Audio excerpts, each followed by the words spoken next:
The setting sun painted the New Mexico Territory sky with streaks of crimson as Rose Sinclair stared at the charred remains of what had once been her life.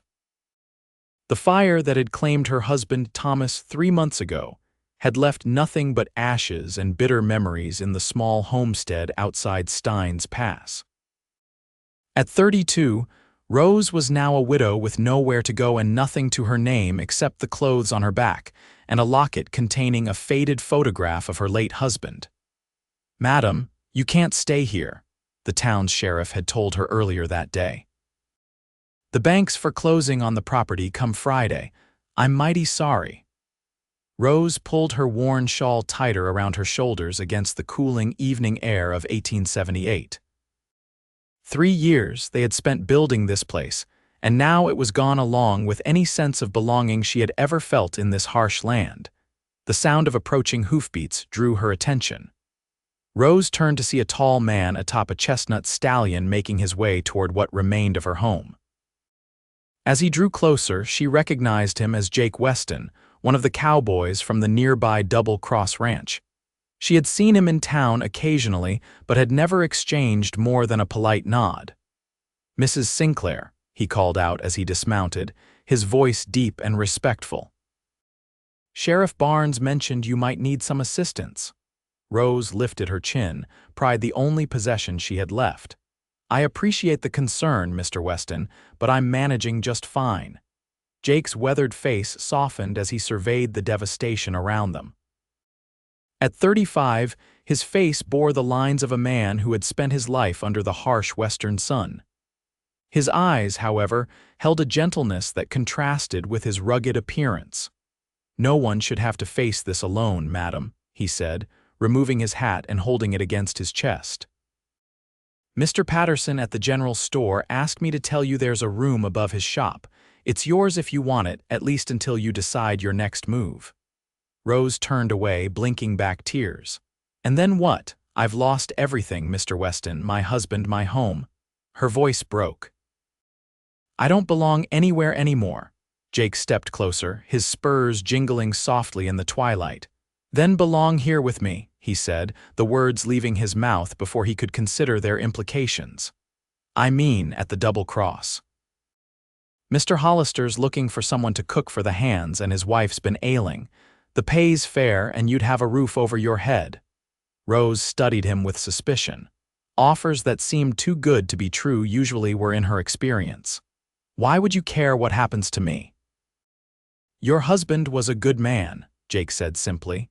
"He helped me once when my horse came up lame on the North Trail, never asked for payment, just did what was right. Seems only fitting to return the favor." After a moment's consideration, Rose nodded. What choice did she have? "I'll accept Mr. Hollister's offer then.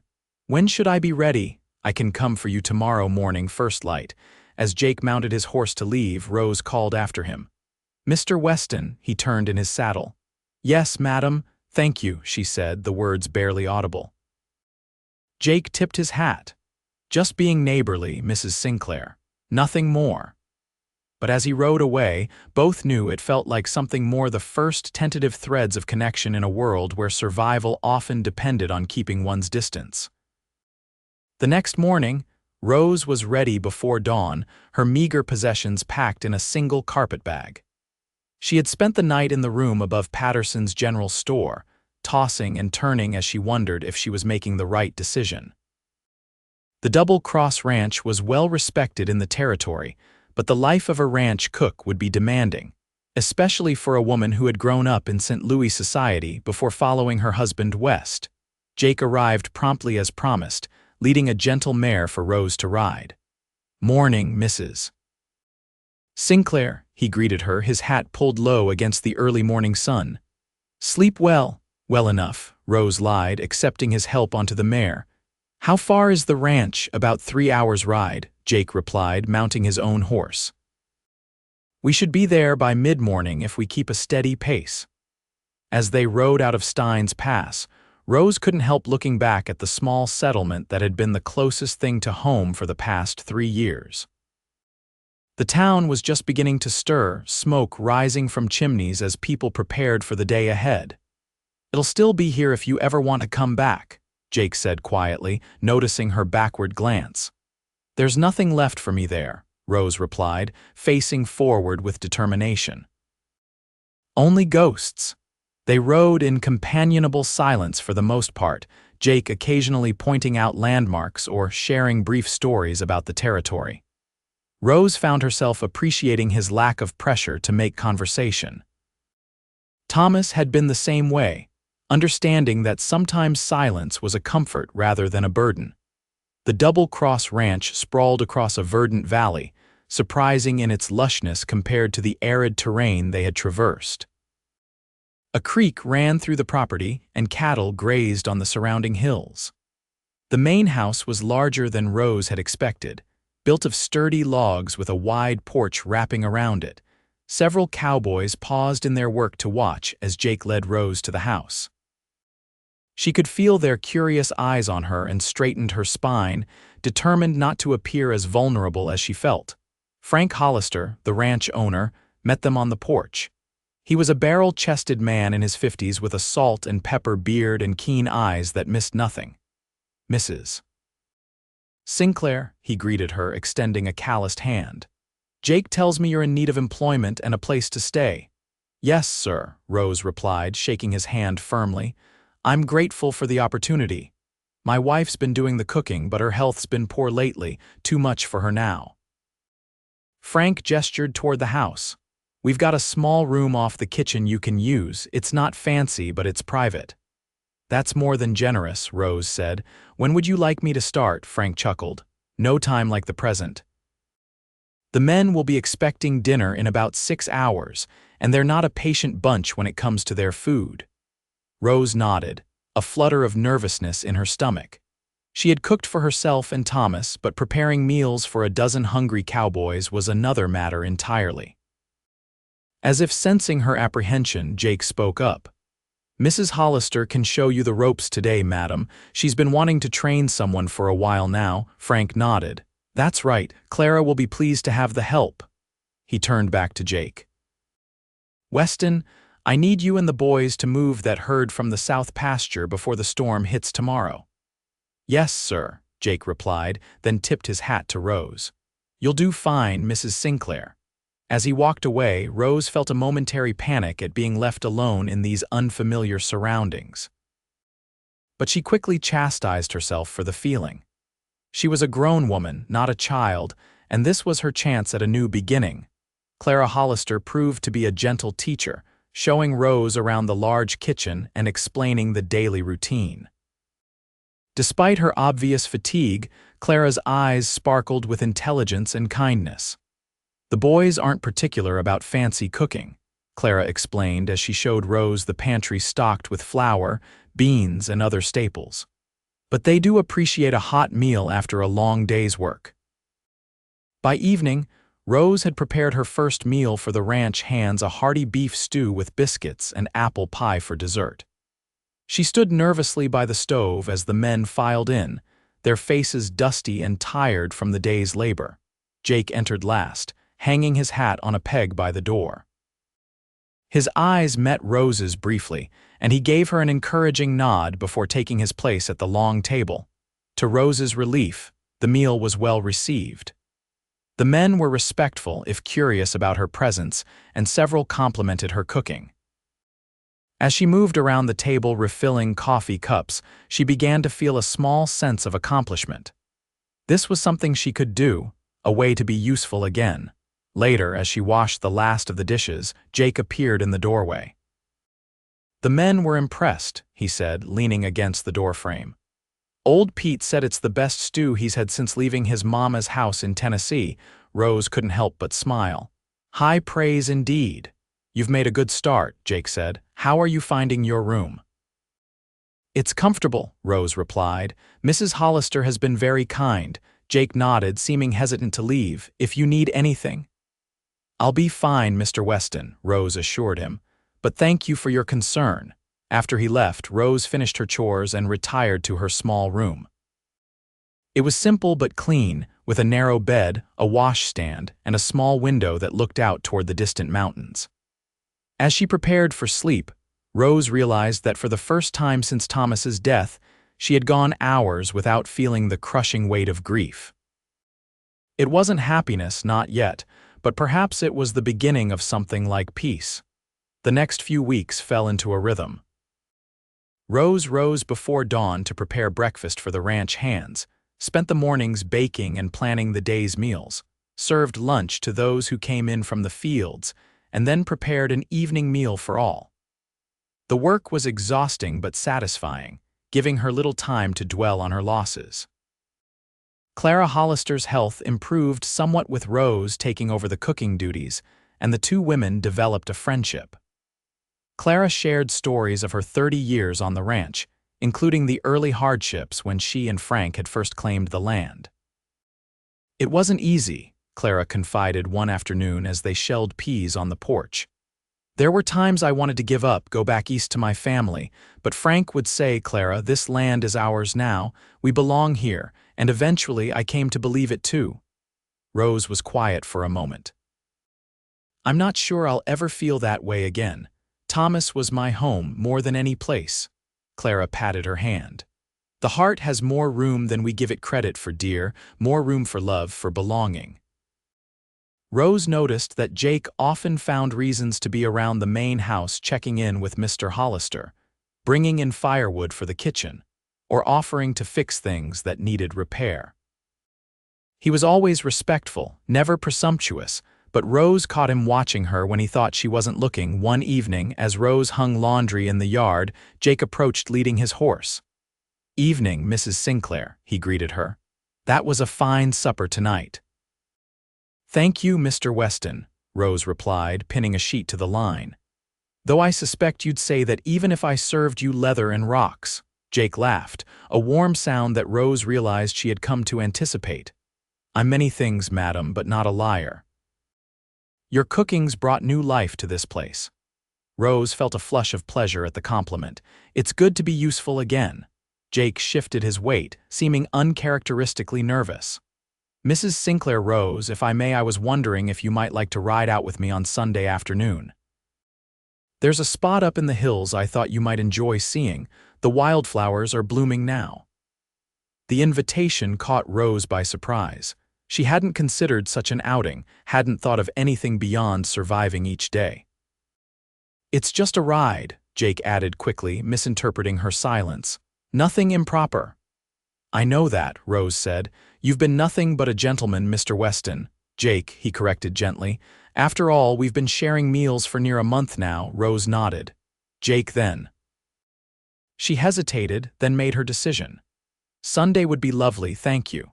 His smile was like sunrise breaking over the mountains. "I'll have a horse ready for you after the noon meal." That Sunday, they rode into the hills above the ranch, Jake leading the way along trails he clearly knew well. Rose found herself relaxing in his company, appreciating his knowledge of the land, and the easy way he had of explaining things without making her feel ignorant. The spot he had spoken of was a small plateau overlooking the valley, where indeed wildflowers carpeted the ground in a riot of colors: purple lupines, orange poppies, and delicate white blossoms Rose couldn't name. "It's beautiful," she breathed as they dismounted. "I didn't know such places existed out here." "The territory has its harsh side," Jake acknowledged, spreading a blanket on the ground, "but there's beauty too if you know where to look." They sat side by side, looking out over the ranch lands spread below them. Jake had brought a small bundle of food biscuits, cheese, and apples which they shared as the afternoon sun warmed the air around them. "How did you come to the Double Cross?" Rose asked, curious about this quiet man who had become such a steady presence in her new life. Jake took his time answering, his eyes on the distant horizon. "I was born in Virginia, but the war took our farm. Headed west after, like so many others. Worked my way from ranch to ranch until I landed here about 8 years ago." He glanced at her. "Mr. Hollister's a fair man. Makes it easy to stay. And family?" Rose ventured. "Do you have any? Lost my parents years back. No brothers or sisters that survived childhood." Jake's voice held no self-pity, just simple statement of fact. "The men at the ranch, they're as close to family as I've got now." Rose understood that kind of loneliness. "Thomas and I wanted children," she confessed. "It just never happened for us." Jake nodded, not offering empty consolations. "Life has its own ideas sometimes, different from our plans." They sat in companionable silence for a while, until Jake pointed out a red-tailed hawk circling above them. The conversation turned to lighter topics: memories of childhood adventures, stories of ranch life, shared observations about the changing seasons. As they rode back to the ranch in the golden light of late afternoon, Rose realized she had laughed more in those few hours than she had in months. The weight of grief hadn't vanished, but it had shifted somehow, making room for other feelings. That Sunday ride became a weekly tradition. Sometimes they explored new parts of the ranch lands. Other times they returned to the Wildflower Plateau. Jake was never demanding, never pushed for more than Rose was ready to give, but his steady presence became a comfort she looked forward to. The other ranch hands noticed, of course. Rose overheard comments, occasionally good-natured ribbing directed at Jake, or speculation about their relationship. But no one was unkind, and Clara Hollister gave Rose knowing smiles when Jake would appear at the kitchen door with some small gift: a wildflower, a particularly perfect feather, or once a kitten he'd rescued from an abandoned barn. "That man's sweet on you," Clara observed one day as they watched Jake walk away after delivering a load of firewood. "Has been since the first day you arrived." Rose felt her cheeks warm. "He's been kind, that's all." Clara's laugh was gentle. "Oh, my dear, it's a good deal more than kindness. The question is, what do you feel for him?" It was a question Rose wasn't ready to answer, even to herself.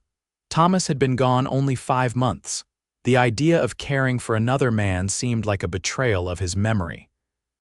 Yet she couldn't deny that Jake had become important to her, that she looked for him each morning and felt disappointment on the days his work kept him away from the main house.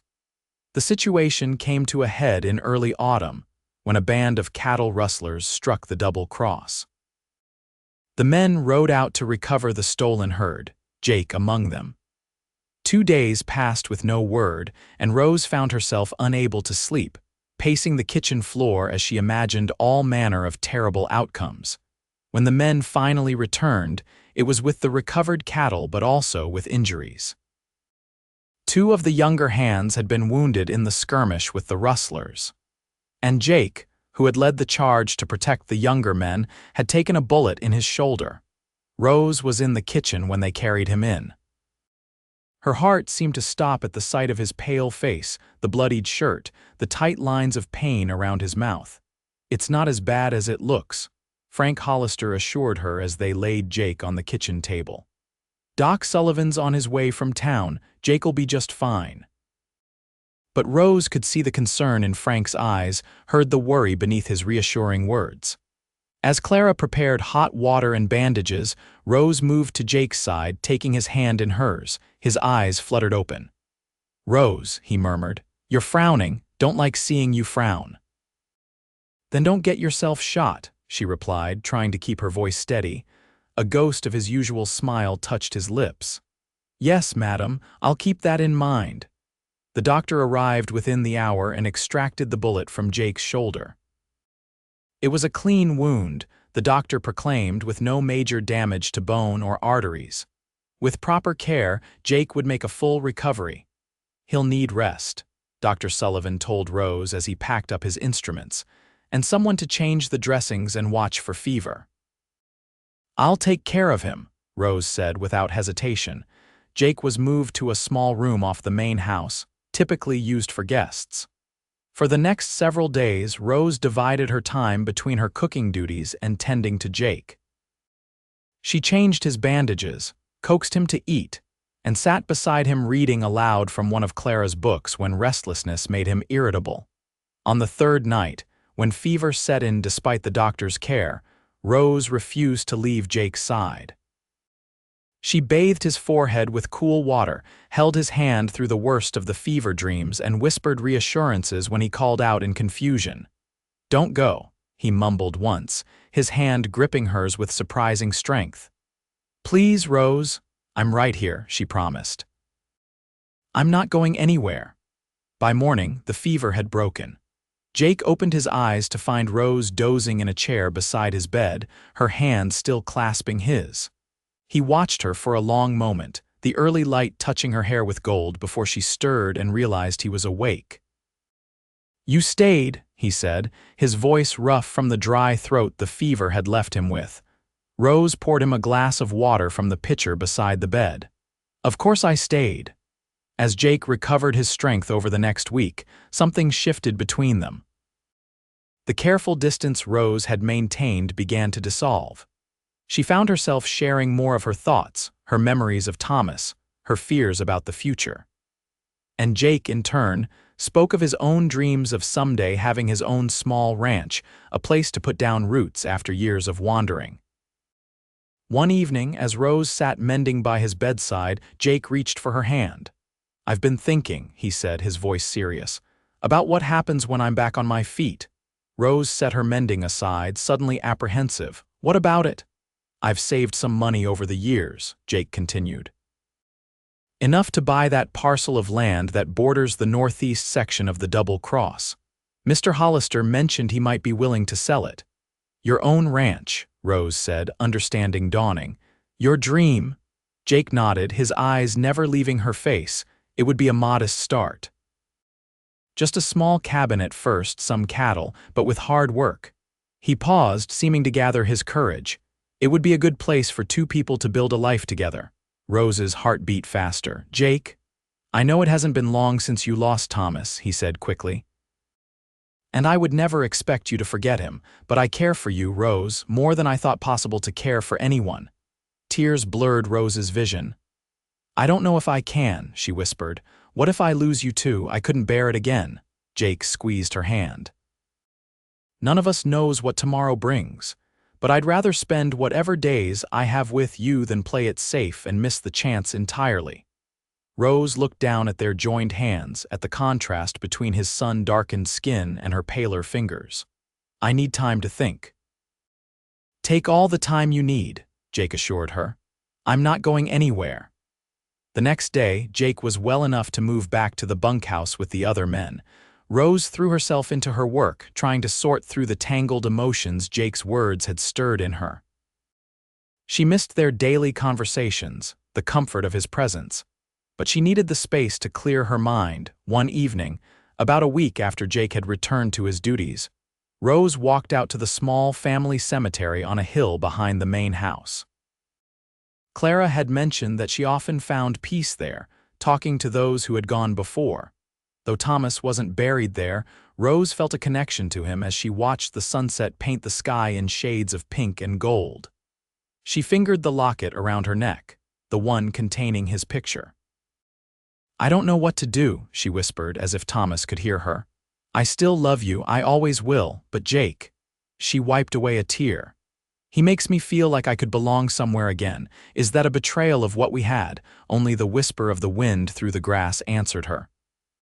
But as Rose stood there, memories of Thomas flooded back, not the painful ones of his final illness but the happy times, his laughter. The way he had encouraged her to embrace life in the West despite her initial misgivings. "You would like him," she realized aloud. "He's steady like you were. Kind, honest." As the first stars appeared in the darkening sky, Rose felt a sense of peace settle over her. Thomas would want her to be happy, to find joy again. He had never been the jealous type in life. Why would death change that generous spirit? She made her way back to the main house, her decision made. The next morning, Rose sought out Jake as he worked in the corral, training a young horse. She watched from the fence as he moved with patient confidence, his injured shoulder clearly still causing him some discomfort, though he tried not to show it. When he noticed her, Jake handed the horse off to another ranch hand and walked over to where she stood. "Morning, Rose," he greeted her, his voice careful, neutral. "Beautiful day." "Yes, it is," she agreed, gathering her courage. "Jake, I was wondering if you might have time for a ride this afternoon, to our spot on the plateau." Hope flickered in his eyes. "I think I could arrange that." The ride that afternoon was quiet, both of them seemingly lost in their own thoughts. When they reached the plateau, Now covered in autumn's golden grasses rather than summer wildflowers, Jake spread the blanket in their usual spot. "I've missed this," Rose admitted as they sat side by side looking out over the valley. "Our Sunday rides," Jake nodded. "Me too, more than I can say." Rose took a deep breath and turned to face him fully. "I've been thinking about what you said, about the land and building a life. And—" Jake's voice was carefully controlled, but she could see the tension in his shoulders. "I'm afraid," Rose confessed. "Terrified, actually, of caring too much, of losing again." Jake started to speak, but Rose held up her hand. "Please let me finish. I've realized something these past days. Fear can be a prison as surely as iron bars. I don't want to live that way anymore." She reached for his hand, entwining her fingers with his. "A few months ago, I told you I didn't belong anywhere. You offered me a place here, and it became more than just a job or a roof over my head. It became a beginning." Jake's hand tightened around hers. "Rose, I care for you, Jake Weston," she said softly. "I can't promise I won't be scared sometimes or sad about the past, but if you're still offering, I'd like to see what kind of future we might build together." Jake's face transformed, joy breaking through like sunshine. "I'm offering," he said, his voice rough with emotion, "today and every day as long as you'll have me." He reached out to touch her cheek, his fingers gentle against her skin. "May I kiss you, Rose?" In answer, she leaned forward and pressed her lips to his. The kiss was tentative at first, then deepening as Jake's arms came around her, drawing her closer. When they finally pulled apart, Rose felt breathless, her heart racing with a mixture of exhilaration and tenderness. "I think," she whispered, "I'm beginning to understand what belonging feels like again." 6 weeks later, on a crisp December morning, Rose Sinclair became Rose Weston in a simple ceremony in the Hollisters' front parlor. Clara had insisted on making Rose's dress a practical but pretty gown of deep blue wool that brought out the color of her eyes. The ranch hands had built an arch of pine boughs for the couple to stand beneath, and Mrs. Patterson from the general store in town had contributed a cake decorated with sugared berries. As Jake slipped a plain gold band onto Rose's finger, his hands were steady, but his voice trembled slightly with emotion as he recited his vows. Rose, looking up into his face, felt the last lingering doubts melt away. This was right. This was where she belonged now. The celebrations afterward were joyous but brief, as winter storms threatened and the couple was eager to begin their life together. Jake had been working for weeks on the small cabin on their new land, with help from the other ranch hands. It was modest but solid, with a stone fireplace and windows looking out toward the mountains. As Jake carried Rose over the threshold that evening, they both knew they were crossing more than just a physical boundary. They were stepping into a new chapter, one they would write together. The first year was not without challenges. Building a ranch from scratch required backbreaking labor from dawn until dusk. There were financial worries, unexpected setbacks, and the ever-present uncertainty of life on the frontier. But there were joys too, the satisfaction of seeing their first small herd of cattle grazing on land that was truly theirs, the comfort of falling asleep in each other's arms after a day's hard work, the pleasure of making plans for expansions to the cabin as their circumstances improved. Jake proved to be as good a husband as Rose had hoped, patient with her occasional melancholy, respectful of her memories of Thomas, and steadfast in his devotion to building their future together. And Rose found strength in herself she hadn't known she possessed, learning new skills, adapting to the rhythms of ranch life, and gradually allowing her heart to fully embrace this second chance at happiness. By their first anniversary, Rose had news to share. As they sat on the porch of their expanded cabin, watching the sunset paint the mountains in gold and crimson, she took Jake's hand and placed it on her still flat stomach. "I think," she said softly, "we're going to need to add another room by spring." Jake's expression transformed from confusion to wonder as understanding dawned. "A baby, you're sure?" Rose nodded, her own joy reflected in his eyes. Clara confirmed it yesterday when I visited her. She says everything looks to be progressing as it should. Jake gathered her into his arms, his embrace gentle as if she had suddenly become fragile. "Rose," he murmured against her hair, "my Rose, I never thought I could be this happy." "Nor I," she admitted. "After Thomas died, I thought that part of my life was over, but you." She pulled back to look at him, touching his face with tender fingers. "You showed me there was still room in my heart, room to belong, to love again." As the stars began to appear in the darkening sky, Jake and Rose sat wrapped in each other's arms, planning and dreaming for the child who would join their family. The land around them was no longer just property, but a legacy they would pass on, a home in the truest sense of the word. 5 months later, as spring returned to the New Mexico territory, Rose gave birth to a healthy son they named Samuel Thomas Weston, Samuel for Jake's father, Thomas for Rose's first husband. It seemed fitting to honor the past while celebrating their future. The Weston Ranch prospered over the years that followed. Jake's knowledge of cattle and Rose's practical management of their resources proved a successful combination. They added to their herd, improved their land, and eventually built a proper house to replace the original cabin, which became a storage building. 2 more children joined the family, a daughter, Emily, born 3 years after Samuel, and another son, Daniel, 2 years after that. The Weston children grew up knowing both the discipline of hard work and the security of being deeply loved. Rose never forgot Thomas or the life they had shared, but the sharp edges of grief softened with time. She kept his photograph in her locket, occasionally showing it to the children when telling stories of her early days in the territory. Jake never showed jealousy of these memories, understanding that Rose's past was part of what had shaped her into the woman he loved. 10 years after their wedding, as they celebrated with a rare family trip into Steins Pass for the 4th of July festivities, Rose and Jake found themselves standing near the spot where her old homestead had once stood. The land had long since been claimed by others, a new family building their dreams where Rose's had once burned to ashes. "Do you ever regret it?" Jake asked quietly, his arm around her waist as they watched Samuel and Emily compete in a 3-legged race across the town square, little Daniel cheering them on from the sidelines. "Staying here after everything that happened." Rose leaned against his solid presence, thinking of all they had built together. "Not for a moment," she answered truthfully.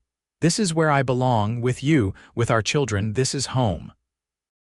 Jake pressed a kiss to her temple, his love for her as steady and true as it had been from the beginning.